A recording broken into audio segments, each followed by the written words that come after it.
Yo, bro. Uh-huh. I'm actually good at playing one really good musical instrument. Can you guess which one? No, I can't. Radio frequency button. No, no. I told you, go easy on me. That's easy. That's easy. No, I don't Radio. even know if I. Anyway, I don't know if I would tell you to explain the joke. Unaniletea joke here. Radio Texas music. hapa. Aye. Okay. Aya. Okay, minimum manje. Maybe some of our listeners will get it. Nikati huko kwa laptop. Hey there. Welcome to episode 2. Wow, this is really nice, amazing. Did episode 1, we were really psyched up about it. Welcome to episode 2 of On a Friday podcast. Again, catching us up on a Friday, and just to bring you into the good Friday vibes. Mkue poa, feeling well, tulia, Friday imekaa, wiki imeisha, weekend iko hapo, just chillax and be happy. Good vibes all through. I'm Pascal, here on your podcast. Ilikuwa nikulze we ni nani. Nico. Anyway, yeah, and Ron here. Yeah, it's good to finally continue with this thing. Yeah, manze. We are serious about it, yeah. Tunashinda tukisema bedhe tutaendelea ni story juu tuko. We're here. Episode Yeah, 2. this is the last time we're mentioning. The rest itakuwa tu inaendelea kawaida. Yeah. Well, today we're really happy to be here, and we just want to talk mental health. Recording this in June again, so June is Men's Mental Health Month. Yeah. May was Mental Health Month I believe so. for like everybody else. Yes. So June now we have it for it's a Men's Mental Health Month, and the reason we have that emphasis is looking at the current society where we are at. Men are often forced to repress and hold down a few emotions and a few things they're going through, and that ends up having an effect on their mental health. So just growing awareness out there that it's okay for men to come out here and do this. It's okay for men to cry. Hata kwa stage, hata kawe ni governor. It's Depends. Depends. Okay, but continue. Sorry, before you continue, I just wanted to clarify on one thing, because I think it would be important in an effort to have everyone be on board with this kind of conversation, so that when, let's say, you mention Men's Mental Health Awareness Month, it doesn't make other people like lose interest at that point. And one thing I was thinking about last night was, I think the conversations around that should be for everyone, but about it can be about men's mental health, but it's for everyone, because men don't exist in society as a bubble. They exist with the ladies in their lives. So if you're a lady listening, you have a brother, you have a cousin, you have a male relative, you have a partner who's a man, maybe.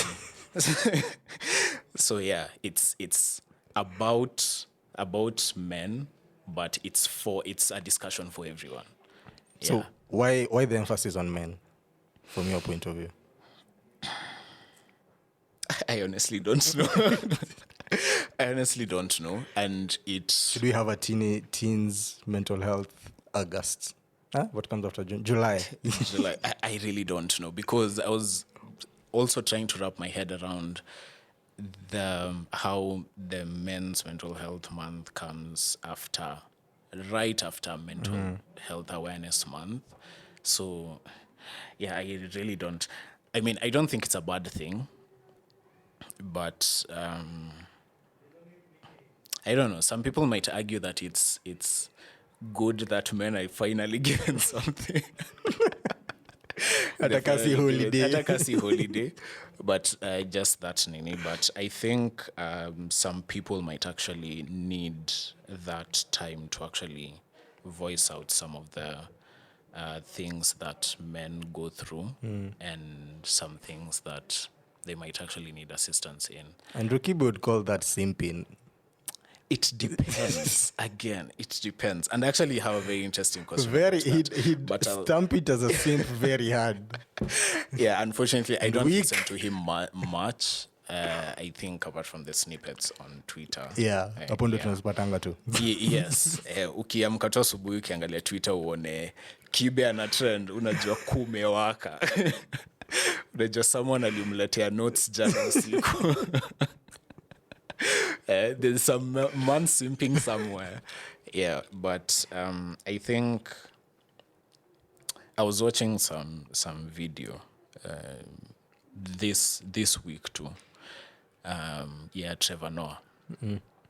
And he was saying how I'd like to hear your opinion on this, by the way.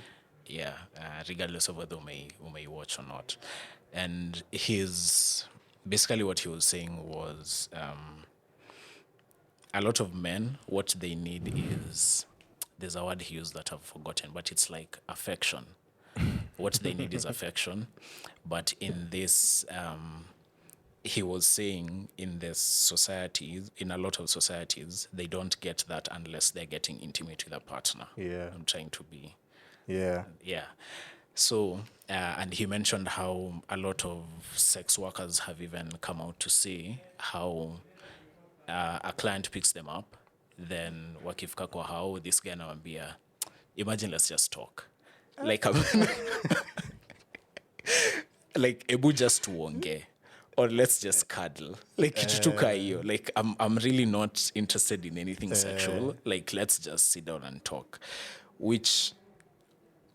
for such cases, I actually feel like it's very unfortunate, because when I imagine, by the time someone is going to pick up a sex worker on the street, imagine mse ametoka kwake kwenda Koinange kuchukua dem ndo apate tu mtu wa kuongea naye. Like, he's actually paying someone.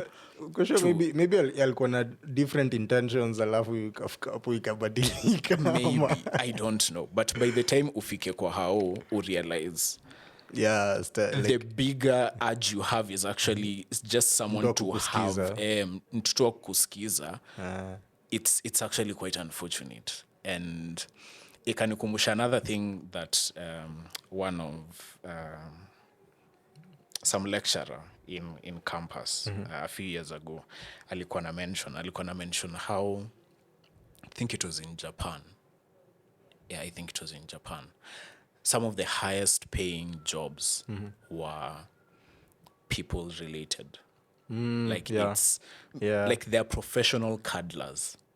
Okay, and they're being paid a lot of in a money. different direction ya people related. Uli kunafikiria HR. Imagine apana ati professional cuddler. Like, you actually book their schedule. Msetu kama cuddle now. Like, so it actually shows that there's some level of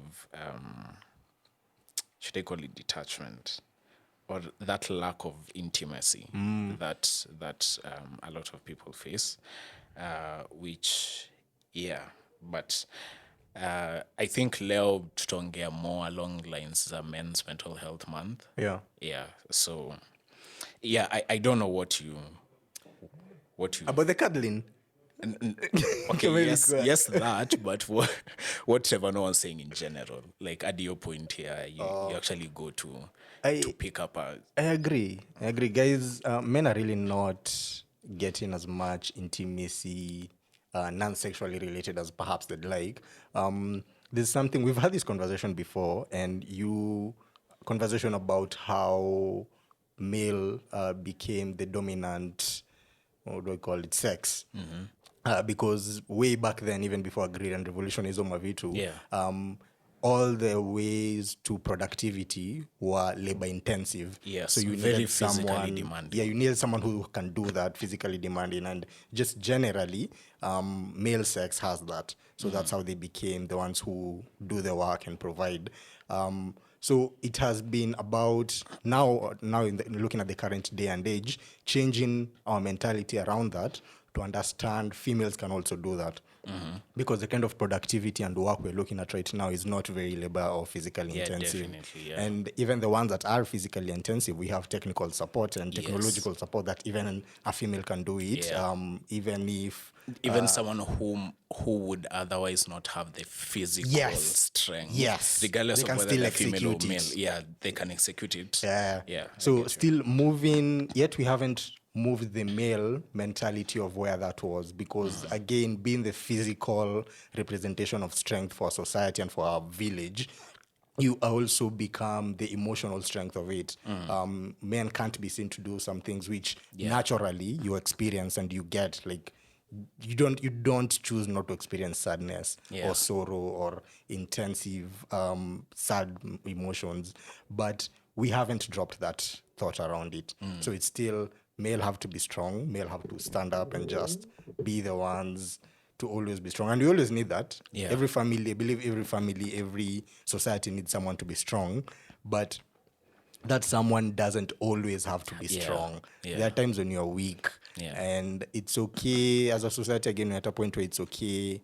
I was thinking about it on my way here and thinking, not to be misogynistic, but just realistically, if given some work and going even into tech, so developers, two developers, one guy, one chick, given a lot of work, and the chick breaks under the pressure and cries, perhaps one day in the office or after the office or somewhere, but she lets that pressure come out in that particular way, and that way people are able to know that she's feeling too much, that she's a bit too stretched out, and give her time. Hey, ndume Unaanzaje? tumekwambia Unaanzaje? utufanyie front end hapa, alafu unaanza Ati uko kulia pale kwa kona una pressure ni breakdown nyingi. ati the last few weeks have just been so stressful. alafu ni machozi Alafu unaanza unatoa kulia. juu ya kazi. Watata kuangalia like bro. So you see, Yeah, that's the mentality we all have. Like, it just switches up completely when it comes to allowing men to be vulnerable or to share their desire for connections. And even one is society allowing it. It's just something that we quite don't see the same way. And the part two is us as men actually allowing ourselves to do that. Because yes, najua ndaangaliwa vibaya nikilia kwa ofisi, but juu story sitoilia kwa ofisi. Hata pressure iwe nyingi aje. And true, so we need that support from a man, but we need men to also understand it's okay if you have to. If now the issue inakuja, at what point do you have to? Kila mtu ako na breaking points zake. Usingoje breaking point yako ikuwe kujitupa from the 11th floor. True. Because actually, Hapo ndio uko like, now I have to. Yeah, I would argue now crying there would be better than you throwing yourself. But on that point that you have mentioned, I also agree with a lot of the sentiments that you said, in that, since time immemorial, the men ndo wamekuwa, and still right now, on average, men are physically stronger than women, on average, especially upper body. But unaangalia since kitambo, that whole idea, the man was the leader of the family, yendo anaenda kufanya the physically demanding work. I would understand how that physical prowess would spill over to every other aspect of your life, because you can't be out there moving mountains during the day alafu jioni unakuja kwa nyumba kulia, unaget. Like that just can't happen. Ati cuddle me, like the work is so stressful. Leo foreman alituambia alituambia tubebe 11 bricks instead of 10, and my threshold is 10, my body can't take 11. Like awezi rudi kwanza kulia, like you have to bear that in. And I also believe it's like venye umesema, it's in a lot of societies, I genuinely believe that it cuts both ways, in that men feel that pressure from both men and women, because I have had several discussions with guys who wouldn't be caught dead crying in front of a woman.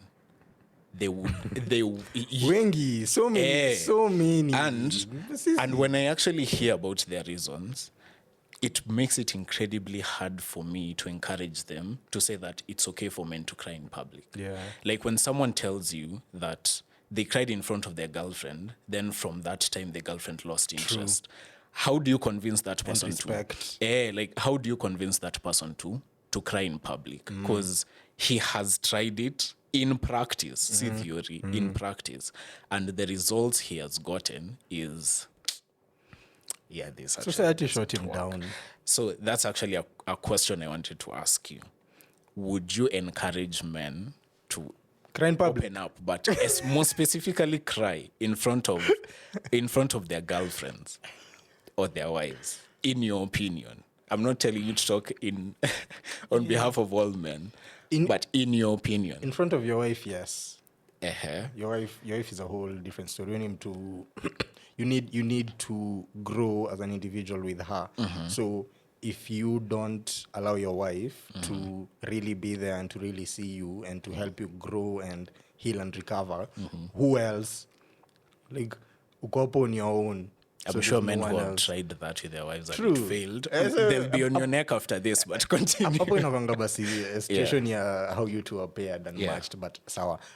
With your girlfriend though, hey, niliona joke ingine ilikuwa inasema ati mwanaume ukisikia kulia uende huko nje unyeshewe, mtu atajua ka unalia ama ni mvua.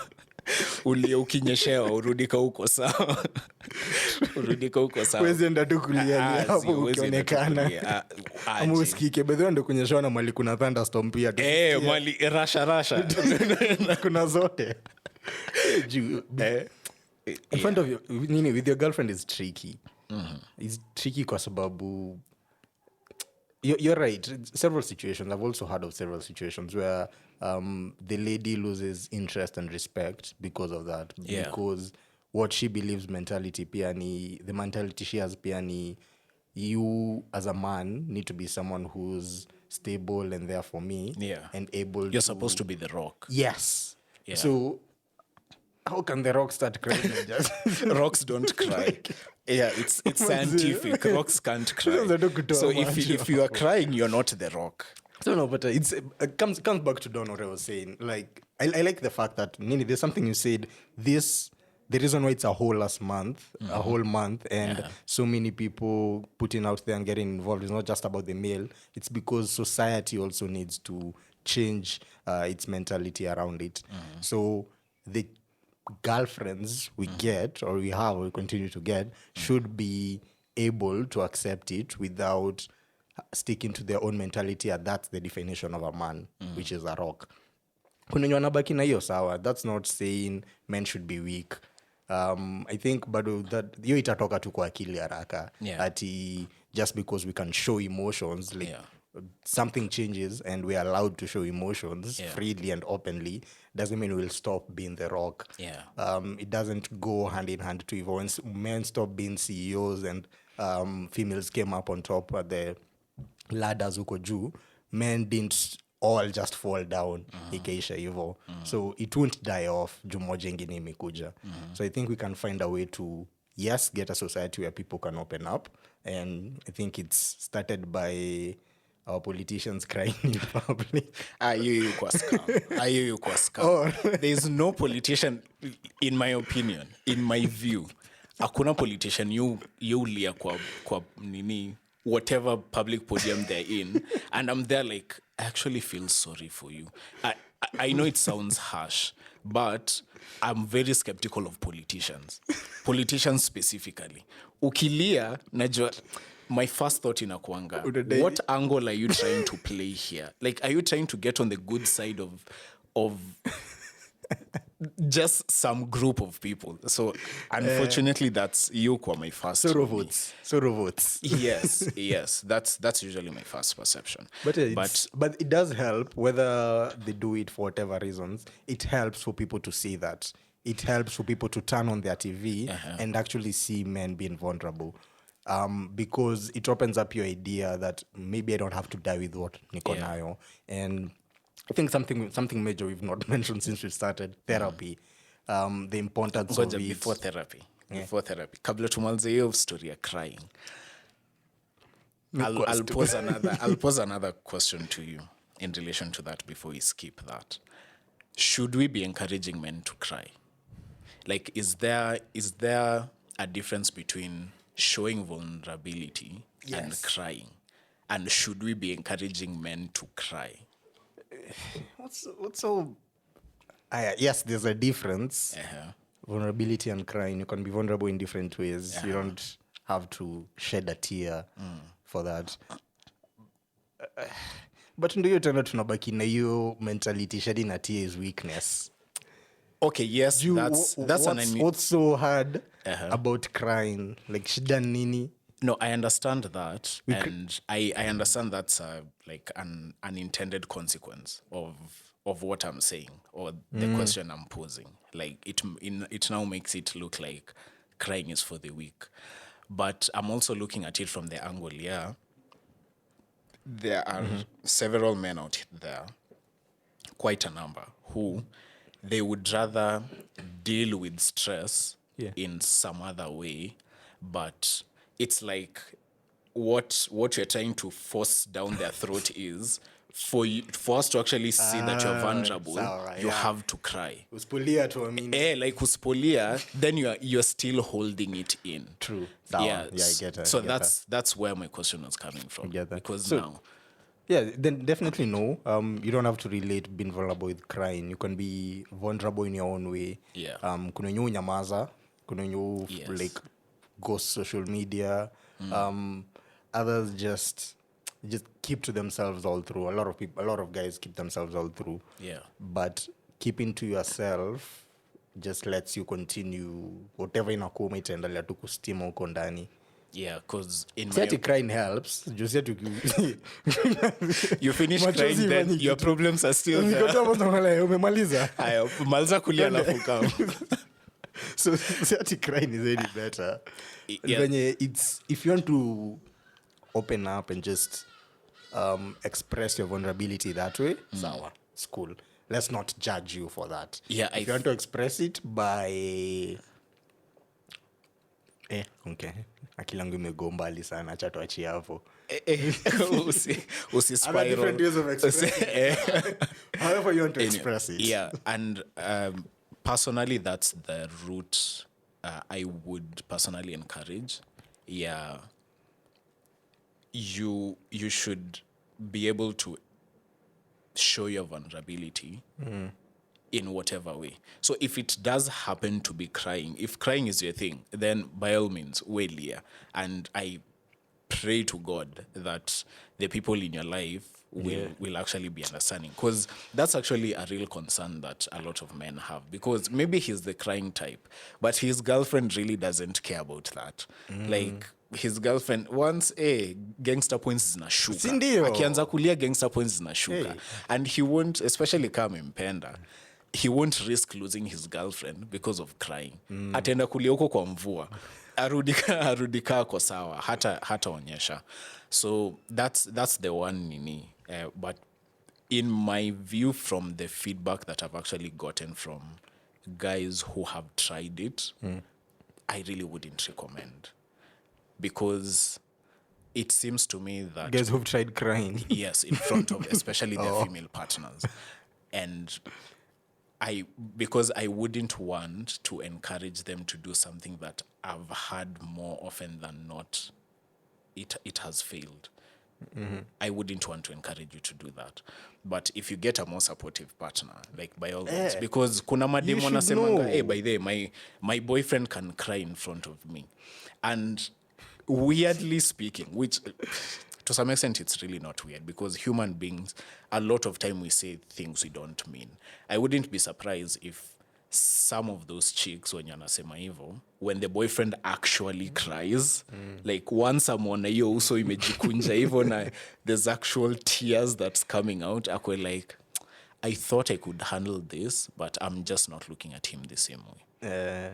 So yeah, that's my general opinion. Like, men, if it would be really nice if men would be allowed to show their vulnerability, however Yeah. their vulnerability shows.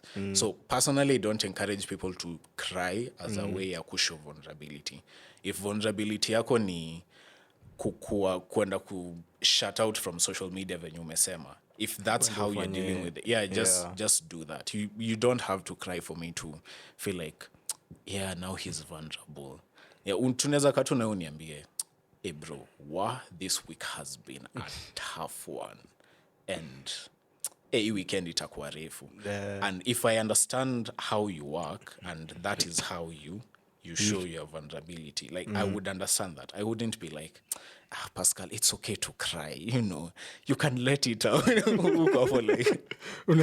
am I letting out? Like, what am I letting out? Nice. You but it leads me to Nini, trying to now jump from focusing mental health now on either one, being vulnerable and just being able to open that and actually dealing with that. Because it's one thing to express it, however way you want to be vulnerable and express it. Yeah. But now, how do you come out to deal with that? That's where my brain went dark. Kiasi. You being vulnerable, how you're being vulnerable about it will a bit influence how you get to deal with it. Unapata mtu akujiekea, some of them, the way that yata prefer kudeal now in the same way. Kujiekea tu hivo. Maybe people who cry as a way of expressing their vulnerability, I don't know, maybe hao ndo wanaweza but maybe wataanza kuongea with their spouses if they found a supporting partner and actually get to deal with it. But I want to get your thoughts. What's your thoughts on how now to deal with it? How to deal with it? I mean, I'm not a therapist, but I think it would be easier if the question would be easier for me to answer if the question was what not to do. Because again, there's an interesting concept I Thin line read between about. Apple. No, hear me out.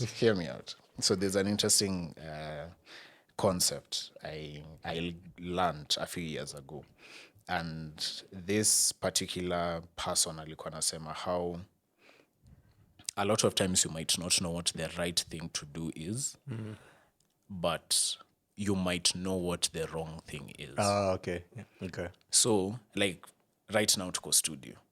Let's say if the editor wasn't here and tumeka tu hapa, ame to lead into the room, then tumeka, then we haven't received any more information. So we don't know when to start. And we don't know how to operate these things. Like, it's not in our area of expertise. So we really don't know what the right thing to do is for us to record. We don't know. However, we know what the wrong thing is. Breaking the microphone is the wrong thing. Una get? So, yeah. So, that's why nimesema, I think it would have been easier for me to say what the wrong thing would be. But how I've tried to deal with stress before is, I think cold baths work. Like I know it's it sounds interesting, but I think cold baths work. And I actually listened to like a 2-hour podcast. Yeah, some neuro. You're not even advised to stay for that long. But nilika for like 2 hours nikisikiza this podcaster who's a neuroscientist explain the whole neuro whatever behind it. And of course I didn't understand all the jargons, but I got the main message. And the main message was something like cold baths, and it has to be cold. The cold that actually shocks your body. See, that you can tolerate, that can actually shock your body. So he was explaining how your body goes on nikama ina shtuka. Shock. Nika ina get into shock, alafu ina release these chemicals, then they progressively spike your dopamine levels, like pole, but it goes to Over the a decent degree. Shower time.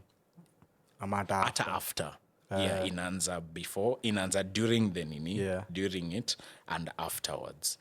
Alafu, now why he was encouraging it when he was speaking was alikuwa anasema how it stays your dopamine levels they stay hapo juu for a while.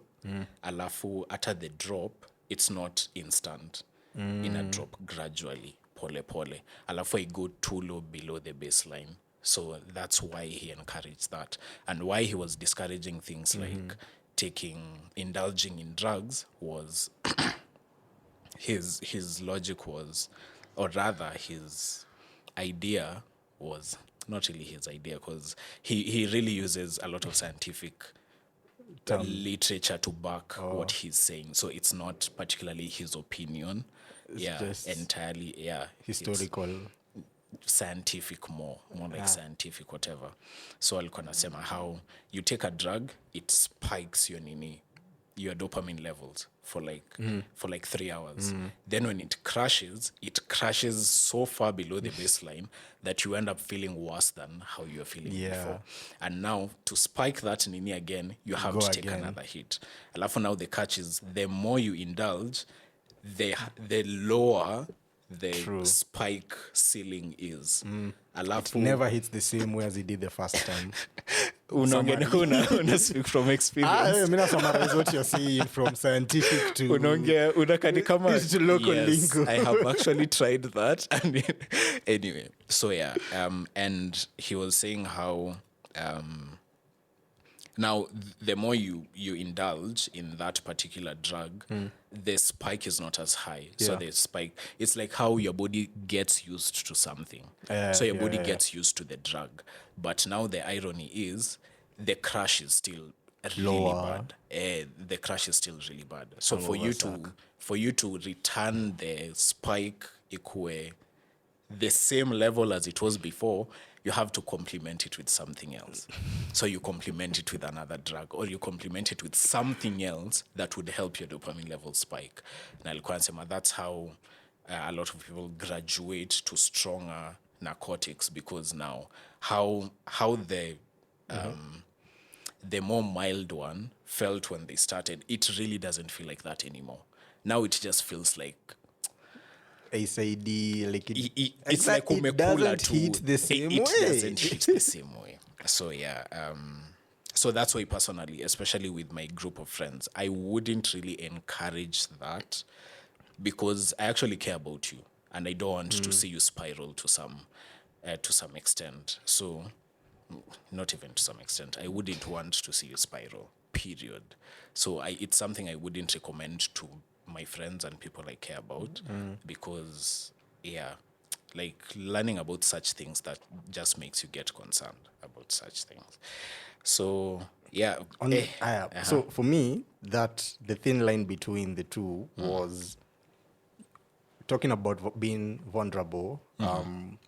What we said was like, be open, allowing people to be vulnerable in any way that they want, in any way that they feel they want to express themselves in. But when it comes to dealing with it, they're like, hey, ngoja hapa acha ufala, jaribu hizi mbili kazi fanyi, pole, hebu rudia tena. Because now, how do we as a society still get to tell them you can be vulnerable in any way that you want, but you can't deal with what you're dealing with however you want? Yes. That's an interesting question. That's a good one. So that's the thin line between it.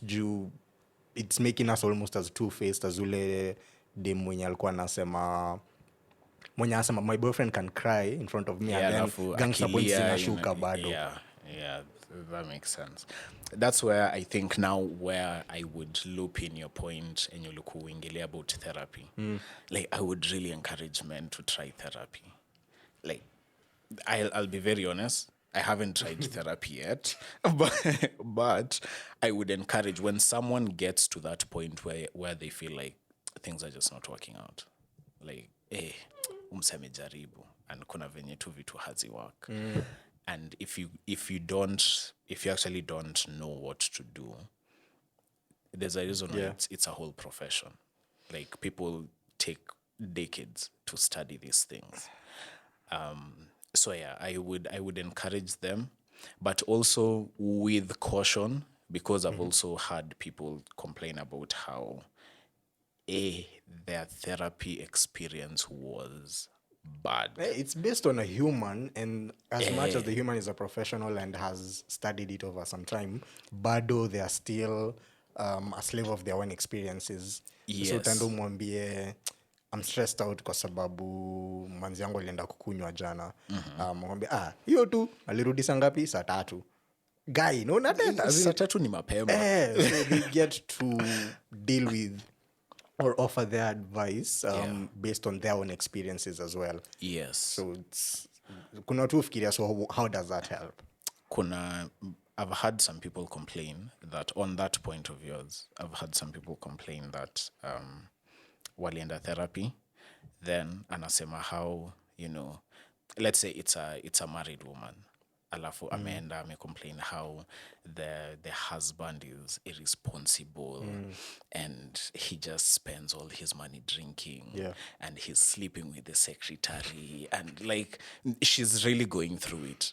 Then the therapist anamwambia, you should also try praying. Prayer works.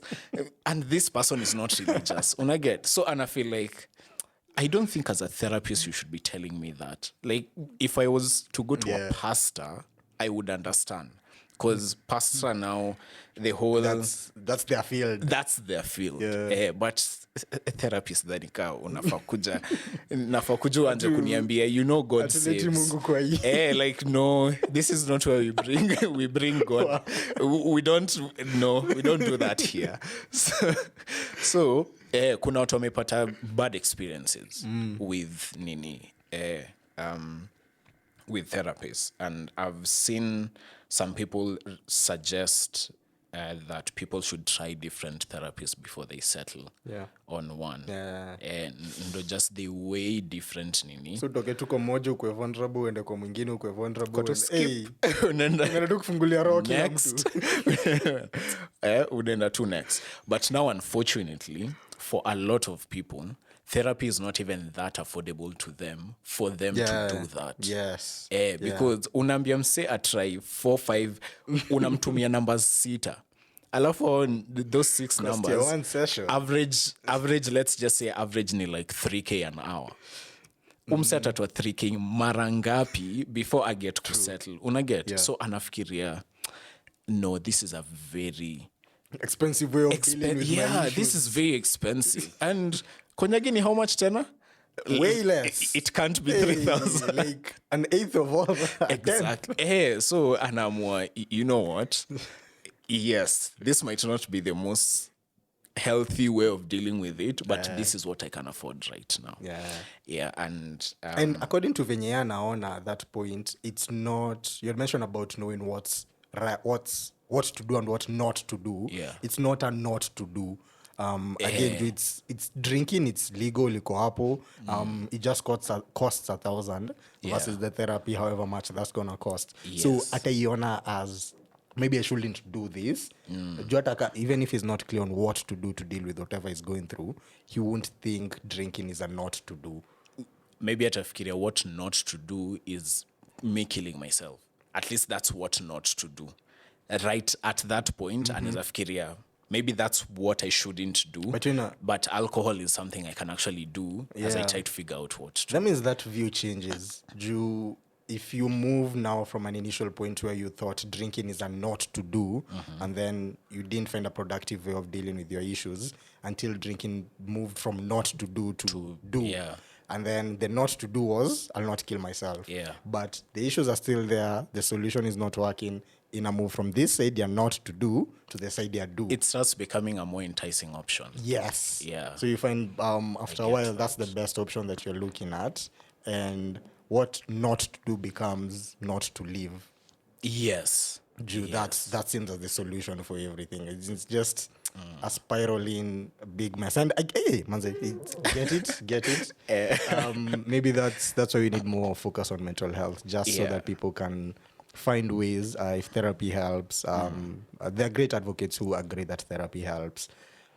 If suppressing it kiasi for a while helps, it's not advisable, but you do you. Yes, I really for long. Yeah, I also really wouldn't advise that. But I was to ask you a question, actually, when we were coming. Do you think men wamefika that point where they are more receptive to getting help when they're actually going through tough times I feel so. from anyone. Yes. From their friends, Nice, inaweza kuwa yes. from their family. Then yes, then inaweza definitely kuwa- yes. yeah. And I can even see that through. I feel like social media is a very good reflection of what's going on around society, and there have been those memes and posts coming up. Yeah, people opening up wakilewa, ama stories of Jabo and other 2 stories of Fala, but people do get to open up sometimes. Yeah. Kumekuwa na jokes za how men wanalewa and then wanaanza tu like wanaanza kukuwa open and Yeah. vulnerable. Yeah. And the fact that we still have trending memes of guys crying for their girlfriends, in front of their girlfriends, in front of Yeah. community, it means as a society we are there. It's not something we should, I shouldn't see this again and start protesting against it because ishafika. So Yeah. we can't know what's going on everywhere. But I feel social media gives us a chance to say that. And if we see it on social media, it's happening around. So yes, I do think people are there. I think we are still not there with how we accept it and how we accept how people choose to express their vulnerability though. Yeah. Yeah. Okay, that actually makes And sense. maybe also in sharing more. I don't feel like we are also good enough with giving people options on what to deal with. That's a long story. Juu anze understand what to deal with. Ni stress, ni inasemangananga root of all issues ni do. Yeah. Like if you go to a community and get to understand their issues, even if they're mental health related, Yeah. we've done this a few times and you come to realize a lot of them will be solved by money. Yeah. By them getting employment and then them working on some of these social things and improving their livelihoods. Yeah. But that will bring about new mental health issues. Atacha kuori, sina do ya food kesho, anze kuori, sina mafuta ya gari ya kesho. I mean, worry bado itakuwa hapo na bado itagrow ikuwe anxiety na bado make some mistakes. I feel like it's still there. Perhaps we need to find a better way of dealing with it or Yeah. helping people to deal with it. Okay, yeah, that actually makes sense. Which I think on that line, and it's a discussion I was having with, it's a discussion I was actually having with a friend of mine a few weeks ago. It's a lady, and I was telling her, I don't think a lot of women realize how much influence they have over men. And what I meant by that when I was having that conversation with her is I was telling her that a lot of things that a lot of men do, strong influence you kuja from the ladies in their lives. And there was an event we had gone to, Games for Mental Health at Pumwani. And during that event, we were talking about, it was to help the younger ladies there. Yeah, just trying to understand the kind of problems they're facing, then just trying to educate them on how to maneuver around some of the issues. And after that, we had a very successful event with Hopewell. Shout out to Hopewell. Alafu, afterwards, we sat down with now the community organizer who helped bring in the girls. Yeah. And at some point, the conversation came from that to how there are some young men who are being recruited to go be radicalized. Yeah, and he said a lot of them unapata mse alikujaka ku approached akakata, alafu anaenda home, either mamake ama sistake anamwambia wewe ni mwanaume aina gani, like your fellow men wako huko, real men wanapigania dini, wewe unafanya nini hapa? Umsa anasikiva naona by the I'm not a real man. Anaenda, the next time he gets that call he will go hata ka. So that's why nilikuwa naambia, like, a lot of women don't understand. I don't think they understand the kind of influence they have over men.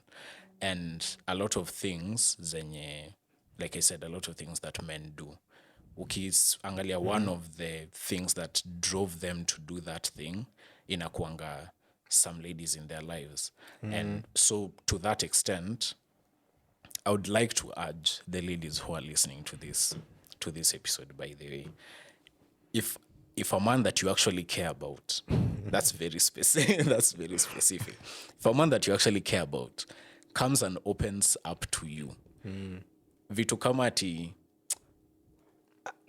first of all, don't use that against him afterwards. Yeah. please don't, because if it comes up in an argument afterwards ikuwe wewe ni mwanaume wangu sasa una nguruma hapa kwa hii nyumba nikauku unalia last week. Wow. Sasa ndo unajiona mwanaume na unalianga kuniliko. I guarantee you 9.9 times out of 10 this man is never going to open up to you again. Ever. Like your story imeishia hapo. That's your story. Your story kwanza ijaisha though. But he will shut you out. At no point hata kama hataki kwa accident amelose mguu hata kuambia utaisikilia hosi. Utakuja kuisikilia hosi. He will never show you his vulnerability again. True. So and it's the reason why I've categorically set aside the men that you actually care about in your life. If you actually care about this person and he comes and opens up to you, don't use it against him after that. Because it's very hard. Men find it hard to recover from that. Like it will scar them for a really long time. Alafu what inaweza propagate to the other women in his life. Now he can't open up to his mother, he can't open up to his sister, he can't it just spirals. So that would just be my piece of advice. Like your words, ladies, your words hold a lot of weight to these guys. And just beside the point, going back to the conversation I was having with that lady, nilikuwa naambia, the reason why Playboys is still a thing is because it actually works. If a guy wants to not be a Playboy, alafu akiangalia wale wase wenye wanateka madem ni wale wase wana move mad. Like siwezi kanomse chini ni mwambi by the stick to one person. Sijui nilisikia joke wapi ikisema there's this comic I follow on Instagram. His style of comedy ni toxic masculinity. That's his style of comedy. But I take it as jokes but although I worry that kuna watu are taking it as jokes, wana take as literal advice. And one of his nini alikuwa anasema how ati you shouldn't have one girlfriend because one is dangerously close to zero. Afadhali uko na watatu at least moja akienda aujarudi back to zero because one is dangerously it mathematically makes sense. So but that would just be my one advice to the ladies who are hearing this, like mwanaume akifungua roho at the very least ataka utanyamazi hiyo story ishe hapo. Nyamazi hiyo story ishe hapo. But don't use it against him afterwards. Ama uende kuambia beshte yako, uambie beshte yako, please don't tell anyone this. Imagine he cried last night. Unajua napigia debe ngoma. Alafu sa the next time beshte yako atakasirika na huu mjama wako. Atamtext amwambie, unajiona sijui nini na hata unalianga. Umsashindwa hii story imetokea wapi. But there's also another question I wanted to ask you.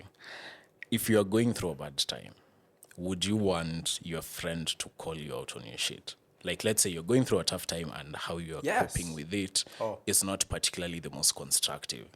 Na beshte yako ame notice, by the Pascal amekuwa kispiral for such a long time and it's not going well. Would you want them to tell you? My opinion is yes. Tell me. But whether or not I take it up or I choose to change how I'm dealing with it, now that falls on me. But telling, yes, I definitely think the friend should be open around that. Utamwita fake friend? I have haters. Sana. People who don't want me to live my life. It's a big issue. You'll get there, but don't feel evil.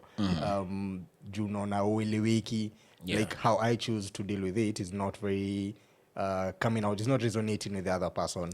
So you're not differently, and then that just causes a strife. No, you're a fake friend. Because maybe unaweza feel like the reason why anakudiscourage because haelewi ni nini una go through. Hence, haelewi the pain that you're feeling. Hence, haelewi why you picked this as a coping mechanism.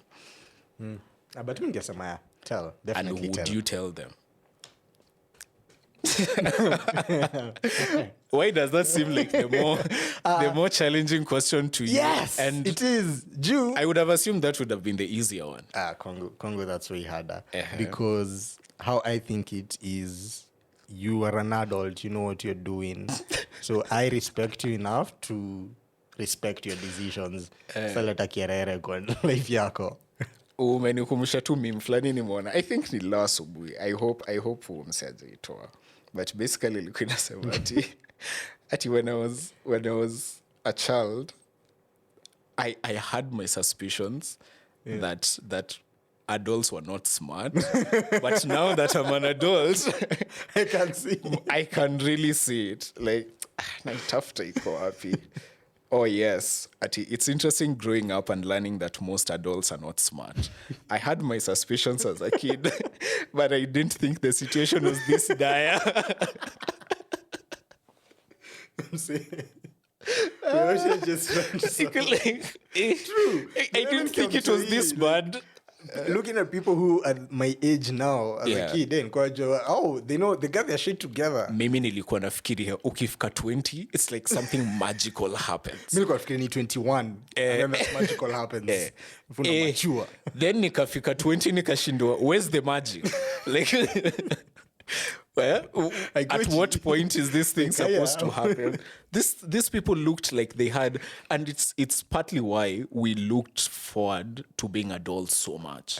Because yes. as a kid unangalia, you're supposed to be in the house by 6, or homework, or uspoga unachapwa. By the way, what was up with and kids not wanting to shower? Like, Kids peke yake. it's water, it won't kill you. Usianze kujianika kwa podcast. I mean, there are people I know. Yeah, okay. So then unangalia adults and they seem to have it all figured out. Let me tell the kids, the adults are also not showering. They are not. It's just that they are not living with their parents, for their parents to constantly remind them that aujoga leo ni venye toaja. Imenikumbusha, there's a session we had a few, I think 2020 or 2021. Ilikuwa with kids. A lot of them walikuwa preteens and some teenagers, some early teenagers, like 13, 14, 15. And one of them akasema how she's so looking forward to being an adult. And the reason, tukamuuliza why, because venye tu alisema hivyo watu wakaanza kucheka, but kakwa like, okay, why? Maybe you have a solid reason why. Kasema, then I can be independent, I can go wherever I want, and I can go to, if I feel like I want to go to Mombasa tomorrow, I can go to Mombasa. First of all, money. First of all, money. And secondly, I don't think being an adult is as lucrative as you think it is. To look. As you think it is. People are really going through it out here. So you just relax. Kabla hiyo ID ifike. Relax. Yeah, just anyway. But yeah. True. Hey, okay. Where would you? Two questions. Would you tell? Would you like to be told? Maybe anyone who knows me know that it's a strong yes for both. Yeah. Majorly because I do not like people around me who enable me. I want someone who, when they actually tell me something, it has some weight behind it. Because if you're just someone who tells me everything I do is good, the compliment loses meaning. But nikikuletea one thing uniambie, this is particularly not your best work, try to improve it. Iles kwenye utaniambia, by the way, that's actually good work, I'll know that you mean it. So if I'm for sure. So if I'm spiraling, uniambie, Apple, it's a better alternative to me than afterwards I come to find out for myself, because I will eventually find out that wasn't particularly the best way to deal with that situation. And when I do, I'll ask myself, watu wote niko nao hapa, why didn't they tell me that I'm not dealing with this thing in the right way? Now I start looking at you differently. I can't even come to you for advice because najua utani gas up too. And I really don't like being gassed up. Afadhali ukue straight up with me. Yeah, which also means mtu akinikujia for my opinion, the first question I ask is, do you really want me to tell you what I think? Yeah, because I don't want it to be a point of Kukosana. That kukosana. Yeah. Nice. So yeah. I like that. Nini, taking that as Nini, the parting shot about men's mental health and why it's a whole month, just for people to open up and keep talking, because now, as a man, getting to be vulnerable and talking about it, Yeah. and telling others about it as well, depending on how they're dealing with it and how they're expressing it. Yeah. And then the rest of society just being open, kusikiza, and maybe we can do a better, we can do it better next year for June as well. Women's Mental Month. We try again next And we'll year. try again next year to one it. But yeah, we keep going at it. I Yeah. think our role is recurring thing and just to always try. Hey, episode ilianza heavy. At least tumemaliza tukicheka. But yeah, that was my 2 cents for today. And yeah, I really hope that the situation keeps on improving, and men, go get help. That's my parting. That's my parting shot. Yeah, that's my parting shot. Men, talk. Cool. Follow us on Instagram. Yes, Instagram, Spotify, TikTok, and ututafute Twitter. Kila mahali. Ata YouTube tunakuja. You won't see our faces, but yeah, the avatars will be there. So, so yeah, follow us on a Friday podcast. Zingine unaweza zipata on a Friday pod. Yes, and We're there. Keep listening. you can give your comments as well, by the way. How do you deal with your issues, your mental health issues? How do you express it? Yeah, and how would you want people in your life to behave when you express yourself or when you feel vulnerable? Nice. Cool. Let's get comments on that. From me, Pascal. Cheers. Stay safe. Ron, till next week.